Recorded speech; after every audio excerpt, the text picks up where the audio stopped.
Là, après ça, là c'est sûr, c'est la même journée. Là, fait que tout le monde peut se parler, se présenter au point de presse. Puis là, tu as mon Paul Saint-Pierre Plamondon qui vient se présenter aussi, comme d'habitude. Fait que là, on va lui demander, là, êtes-vous un conservateur radical? Parce que là, on a travaillé le traité de conservateur, hein, mon GND, puis mon Tanguy, le traité de radical. Fait que là, on va lui poser, êtes-vous un malade mental? Êtes-vous un radical conservateur ou un conservateur radical?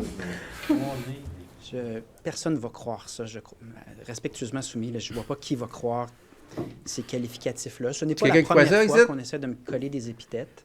Le sens de mon discours en fin de semaine, c'est que je désire m'élever au-dessus de la partisanerie pour convaincre les personnes, les électeurs à l'écoute, peu importe comment ils ont voté par le passé, de s'entendre sur l'essentiel, à savoir que le Québec mérite et doit décider par lui-même et que le Québec mérite et doit avoir une pérennité linguistique et culturelle, ce qui, après la démonstration de l'échec du mandat fort de François Legault et à la lumière de tous les empiètements et les manques de respect envers le Québec qui créent ce déclin linguistique, culturel, tout ça vient du fédéral. Devant ces constats-là, je dis à tout le monde, entendons-nous sur l'essentiel. Donc non, je n'embarquerai pas dans cette politique négative qui vient de partout, de tous les partis.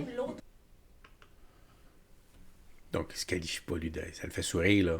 Puis, tu sais, il demandait, là, est-ce que je suis un radical, un conservateur radical? Je pense pas que personne crée ça, là.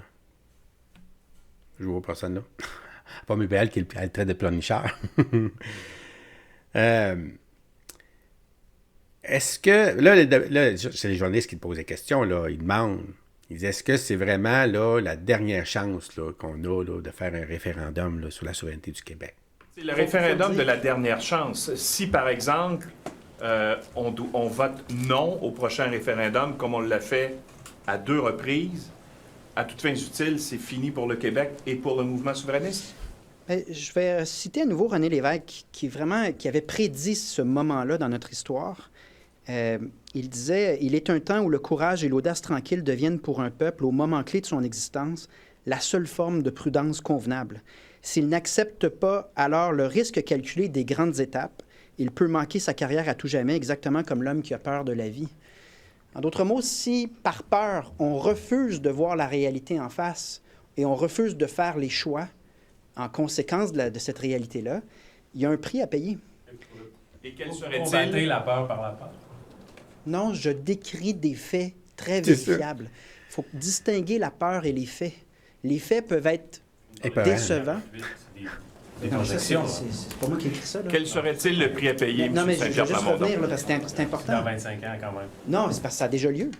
On était 36 % au début de la Fédération canadienne. On est rendu à 22 et ça chute à vitesse grand V en raison des politiques imposées par le fédéral en matière d'immigration, de frontières et d'aéroports. Le fait de nommer cette réalité-là, c'est pas de jouer dans la peur, c'est d'être transparent et de ne pas céder à la peur, être capable de nommer ce qui se passe, parce que la peur, malheureusement, peut amener à ne pas regarder la réalité en face, à se mettre la tête dans le sable. Et nous, au Parti québécois, on préfère donner l'heure juste et essayer de trouver des solutions durables. Ça passe par l'indépendance du Québec. Exact. Tu sais, je voyais, Michel, tu disais, j'entends que les émotions. C'est sûr que si tu mets de côté tout l'argent qu'on nous refuse, les immigrations qu'on nous envahit, le fait que le français à dehors du Québec est complètement pas respecté, si tu mets tout ça de côté, tu es capable, là? Si tu es capable, là, il y a beaucoup d'émotions dans ça, là. C'est énormément d'émotions, c'est sûr, là. Parce qu'en plus d'être une question de survie de notre identité comme telle, moi, je trouve ça galvanisant, tu sais. C'est un beau projet, là.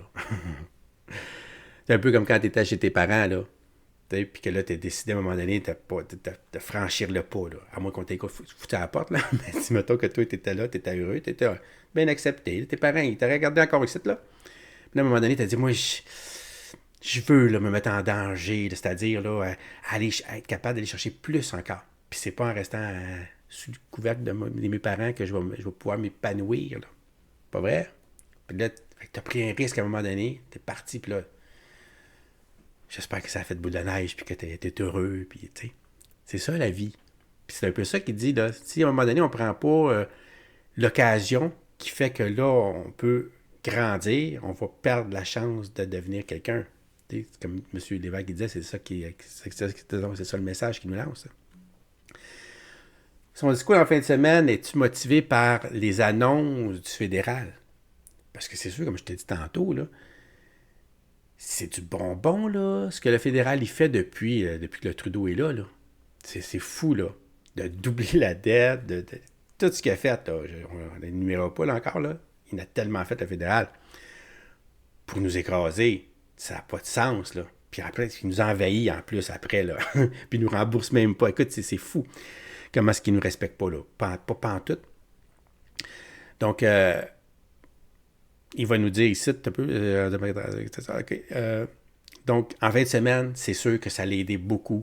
Tout ce qui se passe, là, écoute bien, c'est un moteur fantastique, ce qu'on vit dernièrement, là. Vous avez quand même eu un changement de ton en fin de semaine, là. Parce que vous avez toujours été davantage dans la pédagogie, d'essayer d'expliquer les bienfaits. Bon, le changement de ton est dû à quoi? Est-ce que c'est parce que vous étiez devant des gens qui pensent comme vous? Ou c'est parce qu'il y a eu la série d'annonces du gouvernement fédéral qui vous a comme fait tilter, comme on dit? Il est honnête. Voilà. Non, mais vous êtes directement... c'est exactement ça. Vient un moment où la seule prudence convenable, c'est de nommer les choses. La question de l'immigration temporaire qui est passée de 80 000 en 2016 à 560 000, c'est essentiellement l'œuvre du fédéral et d'une CAQ au gouvernement qui tape un peu sur la table, puis ensuite n'est pas capable de poser des gestes concrets. En fin de semaine, je demandais juste un gel de ce chiffre-là, qu'on maintienne à 560 000 le temps de faire un plan pour diminuer. Mais même ça, le fédéral dit non, nous, on va continuer. Donc, il y a des réalités qui changent vite sur le plan linguistique, mais sur le plan des compétences du Québec. Jamais dans l'histoire du Canada, un premier ministre a dit « Je vais intervenir dans chacun de vos champs de compétences, puis je vais vous parler de conditions à chaque fois.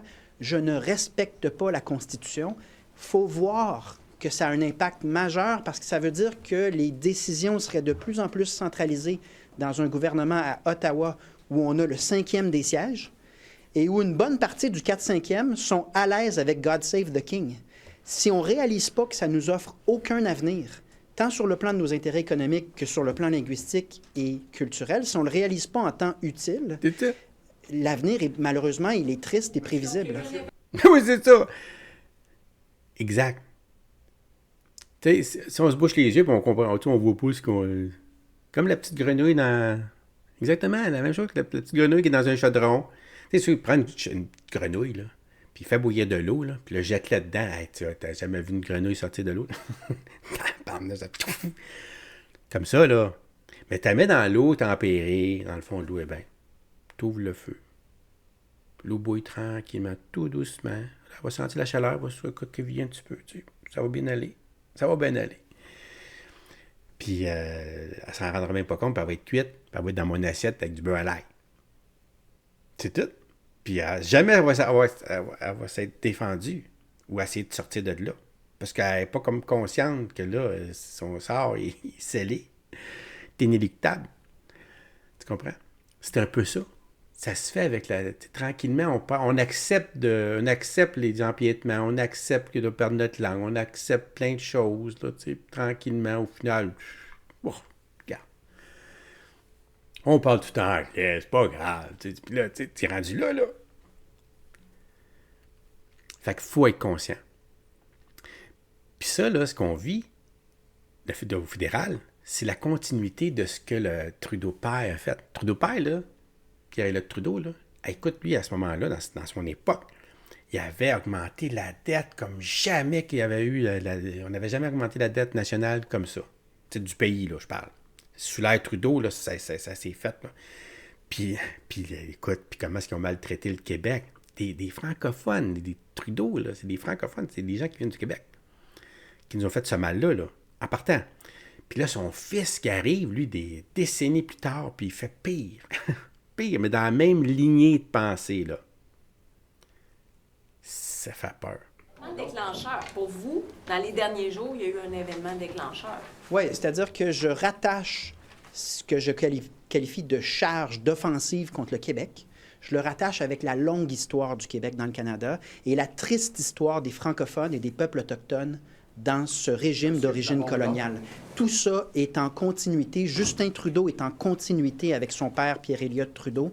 Donc, je suis toujours surpris dans les commentateurs de l'actualité d'entendre qu'il n'y a pas d'intention derrière ça. C'est vraiment d'oublier de l'histoire récente comme le rapatriement unilatéral de la Constitution canadienne sans le Québec, d'oublier l'œuvre de Pierre-Éliott Trudeau, d'oublier ce que les francophones ont vécu dans les déportations, les exécutions, l'interdiction d'avoir de l'éducation en français. Ce régime-là a été constant durant toute son histoire. Et moi, ce que je dis, puis ça a fait plus d'émoi que ce que je pensais, parce que ça me semble évident, si on ne bouge pas, il va nous arriver ce qui est arrivé aux francophones dans toutes les autres provinces canadiennes. Et ça ne prend pas un gros cours de l'histoire du Canada pour rattacher les événements récents avec ce que le Canada a toujours été vis-à-vis les francophones et les peuples autochtones dans toute son histoire. OK. Ça peut pas être... Si tu connais un peu ton histoire, là, c'est clair. C'est limpide. Il n'y a rien à rajouter là-dessus. Puis tantôt, quand Tanguay a dit ouais, mais là, il est radical, il parle même pas d'association avec le Canada, comme ses prédécesseurs et tout et tout. Là, un journaliste va lui poser la question, mais là, vous autres, là, ne parlez pas du reste du Canada après, quoi que ce soit. Il dit, ben, franchement, il dit bien sûr qu'on va négocier avec les autres provinces qui sont aussi tannées de se faire dicter par un gouvernement fédéral. Tu sais, comme je te disais, là, il n'y a pas une de Québec là, qui est tanné de ce palier de gouvernement-là qui représente comme un supranational. Là. Comme l'OMS veut faire, comme l'OTAN, comme l'ONU veut devenir pour l'humanité. Le Canada, c'est c'est un échantillon de ce qui se prépare pour le monde. T'sais? Donc, pourquoi qu'on voudrait garder ça nous autres sites, puis qu'en même temps, on voudrait se battre contre un supranational, là? Pourquoi? Si t'es bien au Canada, là, je comprends pas pourquoi que t'es contre le mondialisme, honnêtement, là. C'est la même maudite affaire, c'est juste l'échelle, la grandeur qui diffère. C'est exactement la même maudite affaire. Donc, il dit, ben oui, c'est sûr qu'on va négocier avec nos voisins. Béraud a raison de dire que vous seriez le premier chef péquiste à laisser tomber toute forme d'association avec le Canada en cas de référendum gagnant. C'est ce que M. Tanguay vient de dire. C'est la première fois qu'on voit ça. En 80-95, il n'était pas question d'association. Lui semble dire, c'est la première fois qu'on voit ça. Clarifiez, s'il vous plaît. Il n'y a rien à clarifier, j'ai jamais dit ça. C'est une intervention parmi tant d'autres de M. Tanguay où est-ce qu'il invente des faits, mais j'ai jamais dit ça. Au contraire, évidemment qu'il va y avoir une négociation puis qu'on va s'entendre avec des provinces qui, en passant, partagent les frustrations du Québec. Quand on regarde l'Ouest canadien, pas juste l'Alberta, il y a une écœurantite de se faire dire quoi faire par un fédéral qui prend l'argent, la gaspille, pendant que les provinces galèrent à essayer de livrer des services essentiels comme la santé et l'éducation. Les provinces vont se parler et ont plusieurs choses en commun. Sauf que... des provinces, by the way, ça vous met avec les plus conservateurs des premiers ministres. Ouais, puis... Est-ce que vous êtes effectivement le plus conservateur des péquistes? Est-ce que l'Ontario, est-ce que la mairesse de Toronto qui a dit « Moi, je vais mettre une taxe Trudeau », est-ce que c'est l'ex-épouse, c'est l'épouse de feu, M. Layton, la qualifiez-vous de conservateur? Ouais, parce que là, vous faites de l'association, mais ça n'a pas de valeur indicative. Exactement. Non, mais il y a des voix tant progressistes que conservatrices dans le Canada.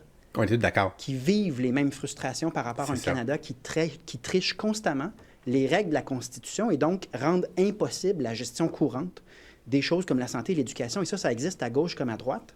Et je ne suis pas sûr que la Colombie-Britannique est particulièrement... Tu sais, je veux dire, les gouvernements se changent, là. Mais tout ça pour dire que la question était sur est-ce que le Québec va s'associer avec les provinces? La réponse, c'est d'une manière ou d'une autre, certainement, évidemment, parce qu'on a des intérêts en commun.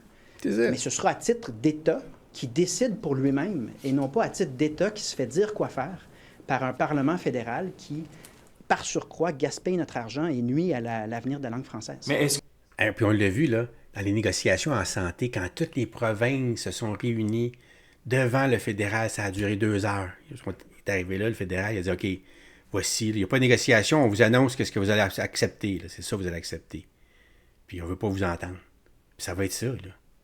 Ben là, il broyait, là. Sorti de là, t'en souviens-tu, notre Legault, il a sorti avec la queue avec les 2 jambes, là. Écoute, il s'est même pas battu. On se disait, comment c'est qu'il se bat pas plus que ça? Comment c'est qu'il n'est pas plus hargneux, là? Tu sais, quand c'est le temps de mettre des masques dans les enfants, d'attaquer les personnes âgées, de la population qui peut être vulnérable, il est fort, là, il est fort. Mais devant le fédéral, parce qu'il sait qu'il n'y a aucun pouvoir, il s'est écrasé comme une merde, là, t'en souviens-tu? Puis toutes les autres provinces aussi ont fait la même chose, là. Hey, on l'a-tu senti, là, que on se faisait dicter, là? Tu sais, ce que tu vas faire, puis ce que tu vas pas faire, puis ce que tu vas avoir, puis ce que tu n'auras pas, là. Hey, ça, là. Tu sais, faut que tu t'en souviennes, là. Je vais te le dire, là, dernière affaire là-dessus. Encore là, PSPP, il répond, le Canada nous assimile. Il a assimilé les francophones partout au Canada, c'est un fait. J'ai dû le dire, parce que là, tu sais, il me traite de radical, là, mais tu sais, c'est pas une question de peur, c'est un fait. Qu'est-ce que tu sais, tu peux pas dire les faits. Tu peux pas dire la réalité. La réalité, c'est même pas un commentaire, c'est même pas une opinion, là. C'est juste une constatation. Il faut juste la voir. Puis là, ben, il faut en tirer des conclusions. Le discours d'assimilation n'est pas une espèce de politique de la peur, finalement, de cultiver la peur. Ben, oui, c'est pas un peu fort, là, le discours d'assimilation. L'histoire du Canada est une histoire d'assimilation. Dans toutes les provinces canadiennes, les francophones ont été assimilés. Statistique Canada, qui n'est pas un organisme de promotion de l'indépendance du Québec, nous dit que le français recule. Et ça correspond à l'absence de collaboration du fédéral en culture, en immigration et sur les langues officielles. C'est intentionnel. Et Justin Trudeau continue l'œuvre de son père, Pierre Elliott Trudeau. C'est limpide. Et non, je ne nuancerai pas ces propos-là. C'est ce que j'en pense et je me sens la responsabilité de dire ce qu'il en est pour que nos décisions ne soient pas les décisions de personnes qui refusent de voir certaines réalités qui vont vite. C'est parce que ça s'accélère. Donc, si on n'a pas de capacité de voir la réalité en face, on risque de prendre des mauvaises décisions. Mais écoute, moi, je trouve ça super intéressant. C'est certain, là, la position, le rêve, là, d'un pays, le Québec, je trouve ça très galvanisant, très motivant, très inspirant, peu importe, là, qui le porte. Tu sais, ça serait n'importe qui le porterait, là. Je serais content, là, c'est sûr, là, parce que c'est la seule porte de sortie qu'on a pour être capable de rester des Québécois, notre identité, protéger notre propre identité, là. Ça, c'est la base. Après ça, les politiques, comment est-ce qu'on va agir avec le Forum économique, comment est-ce qu'on va agir avec l'OTAN, comment est-ce qu'on va agir avec toutes les grandes organisations mondiales, sont là, c'est sûr. T'sais. Mais là, en ce moment, on le sait, là, le Canada est en train de signer là, dans 17 mois, là, le 24 mai, on va signer pour que l'OMS nous dirige dans le futur.